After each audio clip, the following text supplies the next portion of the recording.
Friends, brush ചെയ്ത് കഴിഞ്ഞ് തുപ്പാൻ നേരത്ത് അതിൽ ബ്ലഡ് ഉള്ളത് കണ്ട് നിങ്ങൾ പേടിച്ചിട്ടുണ്ടോ? നിങ്ങളുടെ നാക്ക് ഇപ്പോൾ തന്നെ ഒന്ന് ചെക്ക് ചെയ്തു നോക്കൂ. ഇതുപോലെ മോശമായ രീതിയിലാണോ കാണുന്നതെന്ന് ചെറുപ്രായത്തിൽ തന്നെ മുടി പൊട്ടുന്നത് ഫീൽ ചെയ്തിട്ടുണ്ടോ? ഇടയ്ക്കിടെ നാക്കിൽ പുണ്ണുവന്ന് ആഹാരം കഴിക്കാൻ ബുദ്ധിമുട്ടുണ്ടായിട്ടുണ്ടോ? ഇങ്ങനെയുള്ള നിരവധി അറിവുകളാണ് ഇന്നത്തെ വീഡിയോയിൽ ഉൾപ്പെടുത്തിയിട്ടുള്ളത്. ഇതിൽ പലതും നിങ്ങൾക്ക് സംഭവിച്ചിട്ടുള്ളതായിരിക്കും, പക്ഷേ നിങ്ങളത് വലിയ കാര്യമാക്കിയിട്ടുണ്ടാകില്ല. എന്നാൽ അതൊന്നും നിങ്ങൾ വിചാരിക്കുന്നത് പോലെ നോർമൽ അല്ല. നിങ്ങളുടെ ശരീരം ടു ഡേഞ്ചർ കണ്ടീഷനിലേക്ക് പോകുന്നതിന് മുമ്പ് നിങ്ങളോട് സഹായം ചോദിക്കുന്നതാണ് ഇവയൊക്കെ. ഒരു ക്ലോക്കിന്റെ ലൈഫ് തീരുന്നതിന് മുമ്പ് സ്ലോയിൽ കറങ്ങുന്നത് നിങ്ങൾ ശ്രദ്ധിച്ചിട്ടുണ്ടാകുമല്ലോ.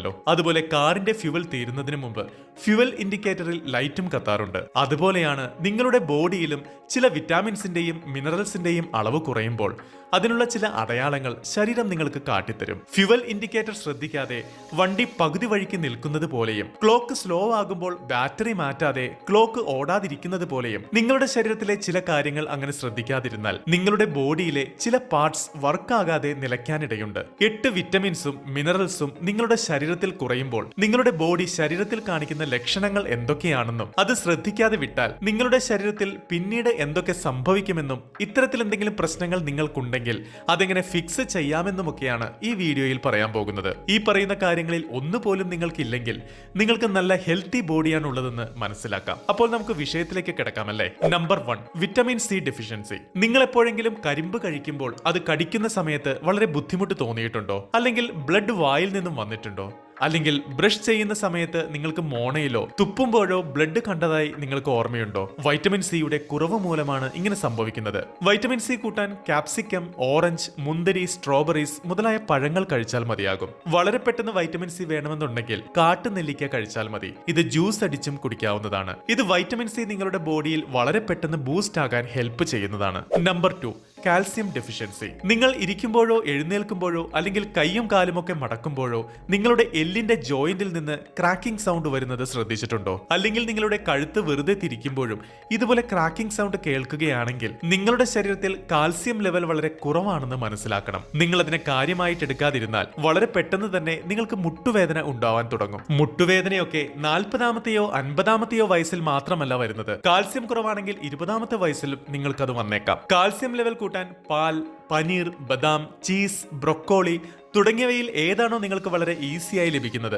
അത് ദിവസേന കഴിക്കാൻ നോക്കുക. ഇതിന് മറ്റൊരു വഴി കൂടിയുണ്ട്. നിങ്ങളുടെ മുത്തശ്ശിയൊക്കെ പണ്ട് കാലത്ത് വെറ്റില ചവയ്ക്കുന്നത് കണ്ടിട്ടുണ്ടാകുമല്ലോ. അവരതിൽ ചുണ്ണാമ്പ് തേക്കുന്നത് ശ്രദ്ധിച്ചിട്ടുണ്ടോ? ആ ചുണ്ണാമ്പ് കുറച്ചെടുത്ത് തൈരിൽ മിക്സ് ചെയ്ത് കഴിച്ചാൽ മതി. നിങ്ങളുടെ ശരീരത്തിൽ വളരെ വേഗത്തിൽ കാൽസ്യം കൂടുന്നതാണ്. Number 3, biotin deficiency. പലരും നഖം നീട്ടി വളർത്താൻ ശ്രമിക്കാറുണ്ട്. പക്ഷെ കുറച്ചു വളർന്നതിന് ശേഷം അത് പൊട്ടിപ്പോകുന്നതായി കാണാം. അത് കയ്യിലെയോ കാലിലെയോ നഖമായാലും ഒരു മീഡിയം ലെവൽ കഴിയുമ്പോൾ തനിയെ പൊട്ടിപ്പോകും. ഇങ്ങനെയുള്ള പ്രോബ്ലം നിങ്ങൾക്കുണ്ടെങ്കിൽ നിങ്ങളുടെ ശരീരത്തിൽ ബയോട്ടിൻ ലെവൽ കുറവാണെന്ന് മനസ്സിലാക്കണം. അത് മാത്രമല്ല, ചെറുപ്രായത്തിലെ മുടി പൊട്ടാൻ തുടങ്ങിയാലും ബയോട്ടിൻ ലെവൽ കുറവാണെന്നർത്ഥം. ബയോട്ടിൻ ലെവൽ കൂട്ടുന്നതിന് മുട്ടയിലുള്ള മഞ്ഞക്കരു, മഷ്റൂം മുതലായവ കഴിക്കാവുന്നതാണ്. പെട്ടെന്ന് ബയോട്ടിൻ കൂട്ടണമെന്നുണ്ടെങ്കിൽ തൈരിൽ കുറേശ്ശെ വെള്ളം മിക്സ് ചെയ്ത് കഴിച്ചാൽ മതി. ഇത് മറ്റുള്ളവയേക്കാൾ വളരെ പെട്ടെന്ന് ബയോട്ടിൻ ലെവൽ കൂട്ടും. Number 4, zinc deficiency. എല്ലാവരും ഇപ്പോൾ തന്നെ നഖം ഒന്ന് ചെക്ക് ചെയ്തു നോക്കൂ. നഖത്തിൽ ഇതുപോലെ വെള്ളപ്പാടുകൾ ഉണ്ടോ എന്ന്. അങ്ങനെയുണ്ടെങ്കിൽ നിങ്ങളുടെ ബോഡിയിൽ സിങ്ക് കുറവായിരിക്കും. സിങ്ക് കുറഞ്ഞാൽ നിങ്ങളുടെ മെമ്മറി പവറും വളരെ കുറവായിരിക്കും. അത് മാത്രമല്ല, നിങ്ങളുടെ ശരീരത്തിൽ ടെസ്റ്റോസ്റ്റിറോൺ എന്ന ഹോർമോണിന്റെ പ്രൊഡക്ഷനും കുറയാൻ തുടങ്ങും. ഇത് കുറഞ്ഞാൽ നിങ്ങൾക്കിടയ്ക്കിടെ ഡിപ്രഷൻ ഉണ്ടായേക്കാം. മാത്രമല്ല, പാച്ചി ബിയേഡ് ആയിരിക്കും. കൂടാതെ മാനസികാവസ്ഥയും നല്ലതായിരിക്കില്ല.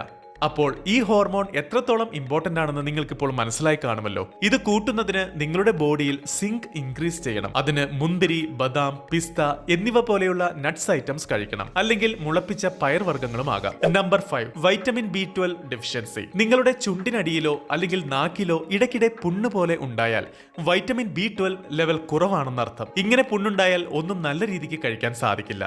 ധാരാളം ജങ്ക് ഫുഡ് കഴിക്കുന്നവർക്കും സ്പൈസി മസാല ഐറ്റംസ് കഴിക്കുന്നവർക്കും ബേസിക്കായി ഈ പ്രോബ്ലം ഉണ്ടാകാറുണ്ട്. നിങ്ങൾക്കിടയ്ക്കിടെ ഈ പ്രശ്നം ഉണ്ടാകാറുണ്ടെങ്കിൽ ഇനി മുതൽ ഫ്രൂട്ട്സ് ഐറ്റംസ് കൂടുതലായി കഴിക്കുക. ഇമ്പോർട്ടന്റ് ആയും നിങ്ങളുടെ വീട്ടിലുള്ള കായ്കറികളൊക്കെ ഭക്ഷിക്കണം. അങ്ങനെ ചെയ്താൽ ഈ പ്രശ്നം എളുപ്പം പരിഹരിക്കാം. Number 6, iron and haemoglobin deficiency. നിങ്ങളുടെ നഖത്തിൽ വെർട്ടിക്കൽ റെഡ്ജസ് ഉണ്ടോ? നിങ്ങളുടെ മുഖത്തിന്റെ നിറം വെളുപ്പാണെങ്കിലും ചുണ്ട് കറുപ്പ് പോലെയാണെങ്കിൽ അയണിന്റെയും ഹീമോഗ്ലോബിന്റെയും അളവ് കുറവാണെന്നാണ് അർത്ഥം. ഇരുമ്പ് ചട്ടിയുടെ ഉപയോഗം അയൺ ലെവൽ കൂട്ടുമെന്നാണ് പറയുന്നത്. അതായത് ആഹാരം ഉണ്ടാക്കാനായാലും കുളിക്കാൻ വെള്ളം ചൂടാക്കാനായാലും പ്ലാസ്റ്റിക് പാത്രങ്ങളും മറ്റും ഉപയോഗിക്കുന്നതിന് പകരം ഇരുമ്പ് ചട്ടി ഉപയോഗിക്കുക. എന്നാൽ അത് ബുദ്ധിമുട്ടാണെങ്കിൽ പകരം നിങ്ങൾക്ക് സോയാബീൻസ്, ഫ്രൂട്ട്സ്, ബ്രൊക്കോളി, ചീര മുതലായവയെല്ലാം കഴിക്കാവുന്നതാണ്. ഹീമോഗ്ലോബിൻ കൂട്ടണമെങ്കിൽ നിങ്ങളുടെ ശരീരത്തിന് എക്സസൈസും മസാജും നൽകുക. ബോഡി ഫുൾ അയൺ മസാജ് ചെയ്താൽ അത് ബ്ലഡ് സർക്കുലേഷന് വളരെ നല്ലതാണ്. യോഗയും എക്സസൈസും ശരീരത്തിന് എത്രത്തോളം നല്ലതാണോ അതുപോലെ തന്നെയാണ് മസാജ്. പറ്റുമെങ്കിൽ എല്ലാവരും ഇത് ഫോളോ ചെയ്യുക. Number 7, vitamin E deficiency. Vitamin E നിങ്ങളുടെ ബോഡിയിൽ കുറവാണെങ്കിൽ മസിൽ ക്രാംസ് ഉണ്ടാകും. അതായത് കാലിലെ പേശികൾ വലിഞ്ഞു മുറുകുന്നത് പോലെ തോന്നും. വൈറ്റമിൻ ഇ കുറവുള്ളവർക്ക് രാത്രി സമയത്ത് ഇതുണ്ടാകാനുള്ള സാധ്യത കൂടുതലാണ്. വൈറ്റമിൻ ഇ പെട്ടെന്ന് ഇൻക്രീസ് ചെയ്യണമെങ്കിൽ ആൽമണ്ട്സ്, പീനട്സ്, പിസ്ത മുതലായവ കഴിക്കാം. Sunflower oil, almond oil, olive oil ഇതുപോലെയുള്ള ഓയിലുകളും ഫുഡിൽ ചേർത്താൽ വൈറ്റമിൻ ഇ ഇൻക്രീസ് ആകുന്നതാണ്. Number 8, yeast overgrowth. കണ്ണാടിയുടെ മുന്നിൽ പോയി നാക്ക് നീട്ടി നോക്കൂ. ഇതുപോലെ വെള്ളപ്പാടുകൾ കാണുന്നുണ്ടോ എന്ന്. ഇതിനെയാണ് ഈസ്റ്റ് ഓവർ ഗ്രോത്ത് എന്ന് പറയുന്നത്. ഇങ്ങനെയുണ്ടെങ്കിൽ നിങ്ങളുടെ ഡൈജസ്റ്റീവ് സിസ്റ്റമിൽ ഉടൻ തന്നെ വലിയ പ്രശ്നങ്ങൾ ഉണ്ടാകുന്നതാണ്. ഇതെല്ലാവരും അറിഞ്ഞിരിക്കേണ്ട ഒരു കാര്യമാണ്. എല്ലാവരും ശരീരവും പല്ലും നന്നായിട്ട് വൃത്തിയാക്കും. എന്നാൽ നാക്കിന്റെ കാര്യത്തിൽ ആരും പലപ്പോഴും ഇത് ശ്രദ്ധിക്കാറില്ല. നാക്കിൽ ചെറിയ പുള്ളികൾ പോലെ ഹോൾസ് ഉണ്ടാകും. ഇതിനെ ടേസ്റ്റ് ബഡ്സ് എന്നാണ് പറയുന്നത്. ഇതുള്ളത് കൊണ്ടാണ് നമ്മൾ കഴിക്കുന്ന ആഹാരത്തിന്റെ യഥാർത്ഥ രുചി നമുക്കറിയാൻ സാധിക്കുന്നത്. നമ്മുടെ നാക്കിലെ ഉമിനീര് ആഹാരവുമായി കലരുമ്പോഴാണ് പെട്ടെന്ന് ദഹനമുണ്ടാകുന്നത്. ഇല്ലെങ്കിൽ വളരെ പെട്ടെന്ന് തന്നെ ദഹനക്കേട് ഉണ്ടാകും. നമ്മൾ ആവശ്യമില്ലാതെ ധാരാളം ജങ്ക് ഫുഡ് കഴിക്കുമ്പോൾ അതിലുള്ള ബാക്ടീരിയകളെല്ലാം നമ്മുടെ നാക്കിലുള്ള ഈ ചെറിയ ചെറിയ ഹോളുകളിൽ പടരും. അങ്ങനെ ഉമിനീര് കുറയുകയും ആഹാരത്തിന്റെ രുചി കിട്ടാതെ വരികയും ചെയ്യും. മാത്രമല്ല ആമാശയത്തിലും പ്രശ്നങ്ങൾ ഉണ്ടാക്കും. അതുകൊണ്ട് എല്ലാവരും ഇനി മുതൽ നാക്കിന് ഇമ്പോർട്ടൻസ് കൊടുത്ത് നാക്കും ക്ലീൻ ചെയ്യുക. നാക്ക് ക്ലീൻ ചെയ്യുന്നതിന് നിങ്ങൾക്ക് ടങ് ക്ലീനർ ഉപയോഗിക്കാവുന്നതാണ്. അല്ലെങ്കിൽ നിങ്ങളുടെ ബ്രഷിന്റെ പിറകിൽ നാക്ക് ക്ലീൻ ചെയ്യുന്നതിനുള്ള ഓപ്ഷനും ഉണ്ടാകും. അതും ഉപയോഗിക്കാം. നിങ്ങളുടെ പല്ലുകൾ ഉപയോഗിച്ച് നിങ്ങൾക്ക് നാക്ക് വൃത്തിയാക്കാൻ പറ്റും. അതും ഒന്ന് ശ്രമിച്ചു നോക്കുക. ഇതുവരെ ഈ വീഡിയോയിൽ പറഞ്ഞതിൽ എന്തൊക്കെ പ്രശ്നങ്ങൾ നിങ്ങൾക്ക് നേരിട്ടിട്ടുണ്ടെന്ന് കമന്റിലൂടെ ഒന്ന് അറിയിക്കുക. അതോടൊപ്പം നിങ്ങളുടെ പ്രായവും പറ്റുമെങ്കിൽ കമന്റ് ചെയ്യുക. അപ്പോൾ ഏതൊക്കെ പ്രായക്കാർക്ക് ഏതൊക്കെ പ്രശ്നങ്ങളുണ്ടെന്ന് മറ്റുള്ളവർക്ക് അറിയാനും സാധിക്കും. ഈ വീഡിയോ നിങ്ങൾക്ക് ഉപകാരപ്പെട്ടെങ്കിൽ തീർച്ചയായും ലൈക്ക് ചെയ്യുക, ഷെയർ ചെയ്യുക.